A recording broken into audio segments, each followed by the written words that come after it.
அனைவருக்கும் வணக்கம். இந்த பதிவில் நம்ம என்ன பார்க்க போறோம் அப்படின்னு பார்த்தீங்கன்னா, செல்வ மகள் சேமிப்பு திட்டத்துல ஒரு முக்கியமான அப்டேட் இருக்கு. அதை பத்தி தான் பார்க்க போறோம். இந்தியாவுல வசிக்கும் இந்தியர்கள் எந்த திட்டத்திலையும் முதலீடு செய்யலாம். அதனால பலனும் பெற முடியும்.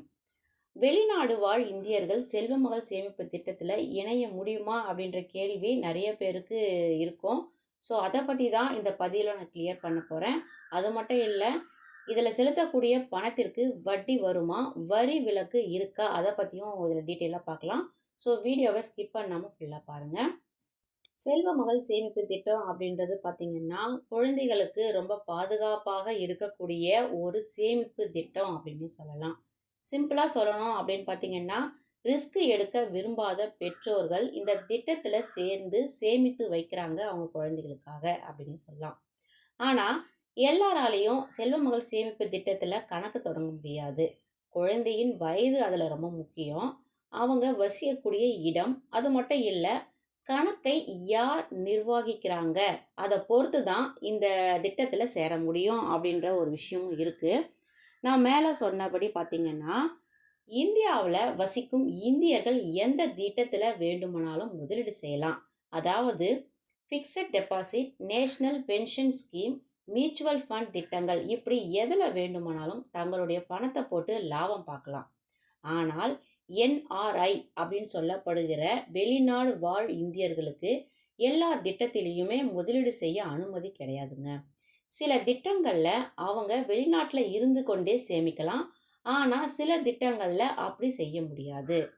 செல்வ மகள் சேமிப்பு திட்டத்துல யாரெல்லாம் சேரலாம், ஒருவர் சேர வேண்டும் அப்படின்னாக்க அதற்கு ஒரு சில நிபந்தனைகள் அவங்க சொல்லியிருக்காங்க. அது என்ன அப்படின்னு பார்த்தீங்கன்னா, கணக்கை தொடங்கப்படும் பெண் குழந்தை கண்டிப்பாக இந்தியாவில் இருக்கணுங்க. பெண் குழந்தையின் சார்பாக அவருடைய தாய் அப்படின்னா தந்தை, இவங்க 2 பேரா இருக்கணும். அப்படி இல்லை, பெற்றோர்கள் இல்லாத பட்சத்துல சட்டப்பூர்வ பாதுகாவலர் கணக்கை தொடங்க முடியும்.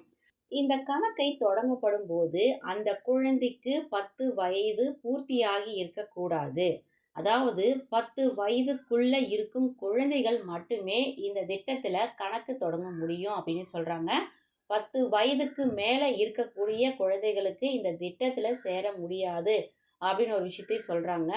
வெளிநாடு வாழ் இந்தியர்கள் செல்வ மகள் சேமிப்பு திட்டத்துல இணைய முடியுமா அப்படின்ற கேள்வி நிறைய பேருக்கு இருக்கு. அதுக்கான பதில் பார்த்தீங்கன்னா, இந்திய போஸ்ட் இணையதளத்தின் தகவலின்படி இந்தியாவில் வசிக்கும் குடிமக்களுக்கு மட்டுமே செல்வ மகள் சேமிப்பு திட்டத்தில் முதலீடு செய்ய அனுமதி இருக்கு.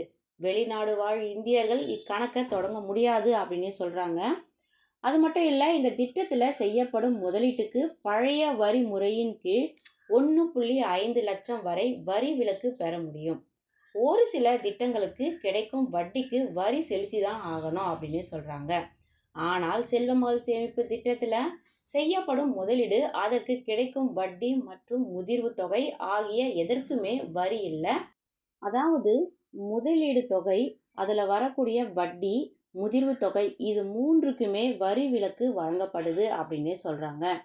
அடுத்ததாக பார்த்தீங்கன்னா, எவ்வளவு ஆண்டுகள் இந்த திட்டத்தில் முதலீடு செய்யணும் அப்படின்னு பார்த்தீங்கன்னா, செல்வ மகள் சேமிப்பு திட்டத்தில் இணைந்த ஒருவர் தொடர்ந்து 15 ஆண்டுகளுக்கு முதலீடு செய்யணும். ஆனால் 21 ஆண்டுகளுக்கு பிறகுதான் இந்த திட்டம் முடிவிற்கு வரும். 15 ஆண்டுக்கு வருடத்திற்கு ரூபாய் 250 முதல் அதிகபட்சமாக ரூபாய் 1.5 லட்சம் வரையில முதலீடு செய்யலாம். 15 ஆண்டுகள் வரை நிலையான தொகையை முதலீடு செய்து கொண்டே நம்ம வந்தோம்னா, அதன் பிறகு மீதம் இருக்கும் 6 ஆண்டுகளுக்கு எந்த ஒரு முதலீடும் செய்யாமல் வட்டி கிடைக்கும் நம்மளுக்கு. வட்டி விகிதம் அப்படின்னு பார்த்தீங்கன்னா, சிறு சேமிப்பு திட்டங்களுக்கான வட்டி விகிதத்தை அரசு காலாண்டுக்கு ஒரு முறை மாற்றி அமைக்கும். அதாவது பார்த்தீங்கன்னா, ஒவ்வொரு 3 மாதத்திற்கும் ஒரு முறை வட்டியில மாற்றம் செய்யப்படும். ஒரு சில நேரங்களில் தொடர்ந்து 2 காலாண்டுகள், அப்படி இல்லைன்னா 3 காலாண்டுகள் வரை வட்டியில எந்த மாற்றமும் செய்யப்படாமலும் இருக்கலாம். தற்போது பார்த்தீங்கன்னா, இந்த திட்டத்திற்கு 8.2% வட்டி விகிதம் வழங்கப்படுது. சரி, முதலீடு செய்ய தவறினால் என்ன நடக்கும் அப்படின்னு பார்த்தீங்கன்னா, ஒரு சில ஆண்டுகளுக்கு பெற்றோர்கள் பணத்தை முதலீடு செய்யவில்லை என்றாலும் கணக்கு மூடப்படாமல் இருக்கும். ஆனால் தவறவிட்ட ஒவ்வொரு ஆண்டுக்கும் முதலீடு தொகையோட சேர்த்து ரூ. 50 அபராதம் செலுத்தி அவங்களுடைய கணக்கை வரவு வைக்கணும்.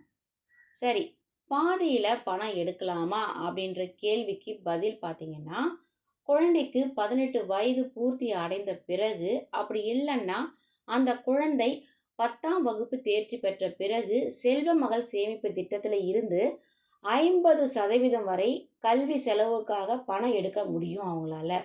மொத்தமாகவும் எடுக்கலாம். அப்படி இல்லைன்னா 5 ஆண்டுகள் வரை மாத தவணைகளாகவும் அவங்க எடுக்கலாம், வாங்கிக்க முடியும். இந்த திட்டத்தை பற்றி எனக்கு தெரிஞ்ச விஷயத்த உங்க கூட நான் ஷேர் பண்ணிக்கிட்டேன். மேலும் இந்த திட்டத்தில் ஏதாவது சந்தேகம் இருந்ததுன்னா கமெண்ட் பாக்ஸில் பின் பண்ணுங்க. அடுத்த ஒரு நல்ல வீடியோவுடன் நான் உங்களை சந்திக்கிறேன். நன்றி, வணக்கம்.